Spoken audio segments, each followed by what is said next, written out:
Namaskar, class 7th. So today we shall study the chapter number 2 and we are going to finish the chapter.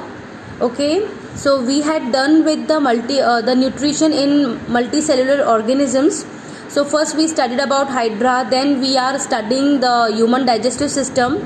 In human digestive system we had finished the digestion till small intestine in my previous class. Okay, so today we will continue the same with absorption. So the absorption is the next step of the digestion of food in human beings. Okay, so we had completed that small intestine is very important. It is very long tubular structure and small intestine are responsible for various types of digestion of the different types of components of food. Now the other important function of small intestine is absorption. Okay, so in this case we can sum up with this thing that small intestine plays two important role in human digestive system. First, it digests the important components of the food as well as it helps in absorption of the food as well. Okay, so with the help of liver, pancreas, gallbladder and everything, bile juice and all, the whole digestion of the components in small intestine takes place. Now how in absorption it is helpful? So with the help of a very special organ that is known as villi. Okay, villi are small finger like projections, children. Okay, so first we will see the structure of villi. You can see here villi are almost look like this, a finger like projections which are present inside the small intestine of the human body. We all have villi. They are like folds.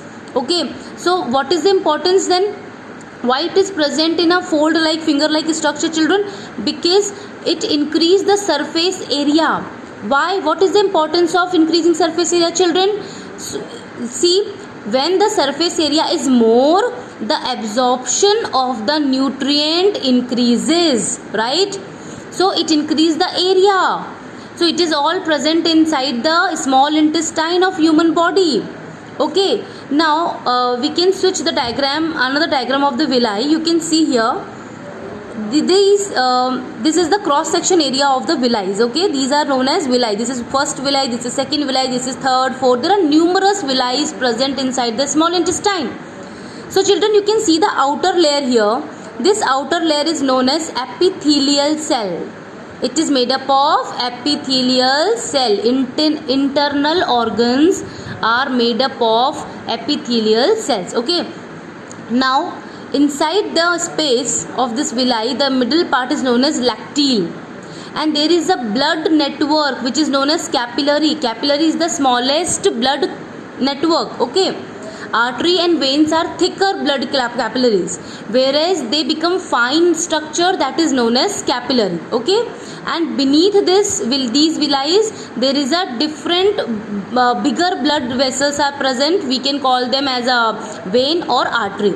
So this is the cross section area diagram showing villi inside the human body. I hope this is clear, children. You can see this diagram also. This is human body. Okay, you can see the human body, and this is the position of small intestine, right, in the lower abdomen. Then this is a part of small intestine, how it looks like. Now inside this small intestine villi are present, and this is the actual microscopic structure of villi, and this is the more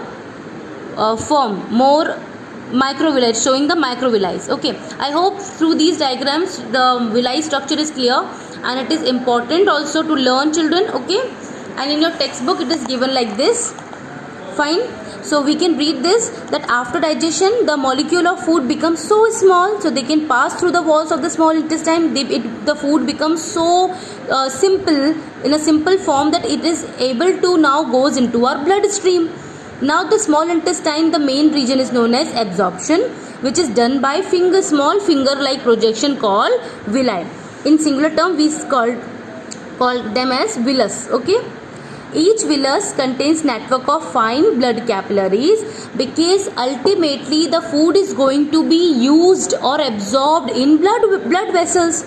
Okay, and whenever we require the food energy, we again take the food, absorbed food from the blood vessels itself. So blood vessels are the final destination for the absorption of nutrients or food. Okay, so the digested food which is absorbed through the walls of the small intestine gets carried into the part of the body through blood for further utilization and storage. So this is all about the absorption step. Now come to the last second step in the same series. So after absorption we will discuss now assimilation. Okay, now what is assimilation? The food is now digested, absorbed completely by the blood vessels in the human body. Now whenever we require to do some work, children, we all know that to complete the work we require energy, and we will get energy from the food, absorbed food. Okay, so the whatever food nutrients are absorbed in the bloodstream of the human body are going to be used up, and that is known as assimilation. Okay, you can see the diagram, the definition. When the food is completely digested, the components are starch, fats, proteins. They all broken down into the simpler form, which is known as starch is going to dissolve and broken down into glucose, fats into fatty acids, and protein into amino acids. Okay, so the blood capillaries present in the villi, they carried absorbed food into to the different parts of the body, and this stage is known as assimilation. Now the energy is released when glucose is broken down into carbon dioxide and water, because glucose structure is C6H12O6. So whenever glucose break down, it will form carbon dioxide gas, water, and lots amount of energy, and with water with the help of oxygen. Now amino acid are going to be utilized for the growth and development of the body tissue. What is the function of fatty acid? Fatty acid and glycerol is stored in the body under the skin, act as a energy reservoirs. Whenever we require the energy, we use glucose and fatty acids, and it act as a blanket also. In winters we are not feeling more coldy. Why? Because we are having a fatty layer below our skin, under the skin. Now another fact is vitamins and minerals do not need to be changed during digestion. Our body cells are able to absorb them in the simpler form. Means vitamins and minerals remains the same, whatever form we are taking in a food. The vitamins and minerals remains the same, and they are going to be absorbed by the body in the same form. Okay, they are not going to be changed, because in the glucose has to be changed into the starch going to be changed into glucose, fat into fatty acid, protein into amino acid. But in case of vitamin and minerals, they will not digest, they will not changed up. Okay, they are directly going to be absorbed by the body in the same form. Now come to the last step of the alimentary canal. Digestion is known as digestion. Okay, children. Now whatever food we are eating is undergo the process called digestion and absorption and assimilation. There is something left behind which is unused, which is unwanted, which is not going to be utilized by the body, and that that undigested food is actually made up of nitrogenous substances, which are very harmful for the human body. So we require to remove from our body time to time, because otherwise it becomes toxic inside the body, and the person may fall ill and undergo until death can be happen. So digestion process is very important for everybody, for every living organism. Plants also do digestion, animals as well. Now the organ is known as large intestine. है ना? What is the organ? Digestion. For digestion, generally the large intestine is much bigger in this diameter as compared to other small intestine, I can say, and the unwanted material sent to the large intestine. Here two important things going to be happen. First, absorption of water and necessary salts has to be absorbed back. Okay, now the undigested food is going inside the large intestine. Now from the undigested food, there is a lot of amount of water as well as salts are still there. So our body require them. Okay, so the reabsorption of water and necessary salts taken place inside the large intestine. Now the remaining food pushed to the rectum, and here the solid waste is stored in the form of feces and expelled out through anus at the time process called defecation. Okay, now you can see the diagram here. This is small intestine and it is going to be linked with the large intestine. This part is known as, this is large intestine, children, the outer part. Okay, and it is much more bigger, thicker in its diameter. This part is known as rectum, whereas this is anus. Okay, so this is the longitudinal structure section of this part. Okay, this is rectum and this is anus. Okay, so this is important. I hope the digestion of human beings is clear to everybody. Okay, now come to the another topic, that is ruminants. Ruminants are those category of the animals which are come under cows, sheep, goat, buffaloes, deer, giraffe, camels. Okay, they all are known as ruminants. These are the animals which are having different kind of a digestive system, different type of digestive structure from us. Okay, because they all are plant eating animals. They all are what? Plant eating animals. As you all know that ruminant organisms are having different compartments, because children, ruminant organisms eat cellulose. The food, they are herbivorous plant, so whatever food they are eating now, the plant product are made up of cellulose, and they are herbivorous animals. So cellulose are going to be digested by the small microorganisms which are present in their internal body, digestive system. Okay, now the food, now they have 4 important compartments in their stomach. They are rumen, reticulum, omasum and abomasum, right?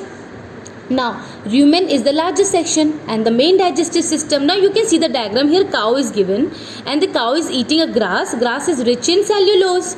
Now this chewed grass is going in from mouth to esophagus, then it reaches to the rumen part. So this is known as half chewed grass, half chewed food. The grass is not completely chewed in the mouth. Cow will eat all the grass quickly and half chewed grass will reaches to the rumen first.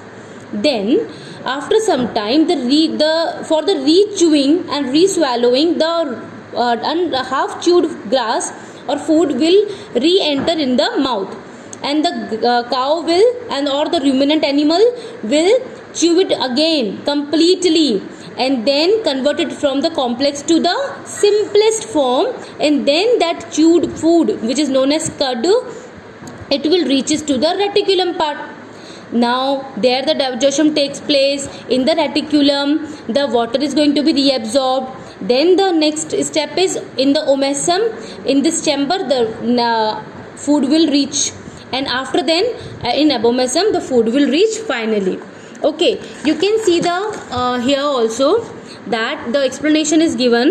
The whole process is known as chewing the cud or rumination. Because the food is made up of cellulose, only these herbivorous animals are having special types of microorganisms in their intestine, in their stomach, which are helpful in the digestion of cellulose, and human body cannot digest this cellulose. So that is why we are not eating grass. Okay children, only these animals, ruminant animals, eat grass, so they are known as ruminant organisms. Okay, so here rumen is filled with microorganism. Which organ? Rumen compartment. Now after abomasum, it is known as the true stomach. So again the question can come, which compartment of the stomach in ruminant organism known as true stomach? The answer is abomasum. Okay, which is the largest compartment? Rumen is the largest compartment. Which compartment is filled with tiny microorganism? Rumen. Okay, now finally the gastric juice are secreted in the chamber and digestion will completely take place similarly as in human beings. Now the food is then sent to the small intestine. Absorption takes place through the villi, and then the digested food is absorbed and undigested food is passed to the large intestine. And the next process is similar as we studied in the human beings. This is all about the digestion in ruminants. Understand children, ruminants are the herbivorous animals which eat grass-like plant products which is rich in cellulose, and their body can digest the cellulose but our body cannot. So they have different compartments in their stomach.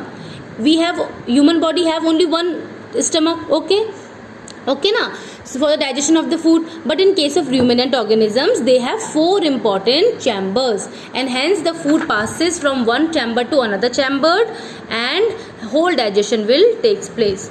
So here the chapter number 2, nutrition in animal, is completed.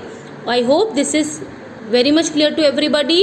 Okay, this is the ray diagram given. Mind maps are also given in your textbook. Okay children, thank you so much. Bye bye.